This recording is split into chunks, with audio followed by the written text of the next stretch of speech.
Hi friends, మనం ఈరోజు చామంతి మొక్కను నాటుకుందాం.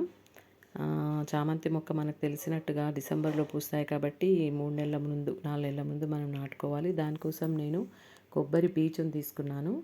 కొబ్బరి పీచు ఏం చేస్తుంది, చెట్లకు వేర్లకు గాలి తగిలేటట్టు చేయడం వల్ల చెట్టు బాగా ఎదిగి పూలు వచ్చే అవకాశం ఉంటుంది.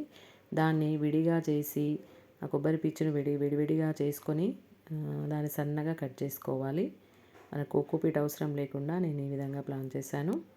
ఇలా విడివిడిగా చేసుకున్న తర్వాత ఒక టబ్ని వేస్ట్ టబ్ని చిన్న టబ్ని స్వీట్ బాక్స్ అది దాన్ని తీసుకున్నాను. కొన్ని అరటి తొక్కలు మన పోషకాలకు ఎరువుగా వాడడానికి కోకోపీట్ని తీసుకొని మొదటగా మట్టి వర్షం పడ్డ వల్ల కొంచెం బురదగా ఉంది, పర్వాలేదు.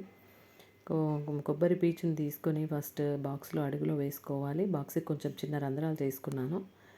అది కోకోపీట్ వేసిన తర్వాత కొంచెం మట్టి వేసి మట్టిని ఈవెన్గా చేసుకున్న తర్వాత దానికి పెస్టిసైడ్ ఎరువుగా మనం ఇంట్లో అరటి తొక్కలు, ఉల్లిపాయ ముక్కలు ఏవి మనకు కిచెన్ వేస్టేజ్ అంతా కూడా నేను ఎరువుగా వాడతాను. అలా ఫస్ట్ అరటి తొక్కలు పూల మొక్కలకు చాలా పనిచేస్తాయి, పొటాషియం ఉంటుంది కాబట్టి.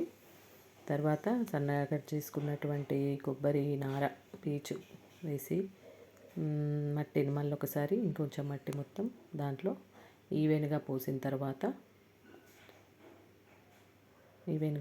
తర్వాత ఈ మట్టిని అంతా ఈవెన్గా చేసుకొని ఒకసారి దాన్ని సమానంగా చేసుకోవాలి.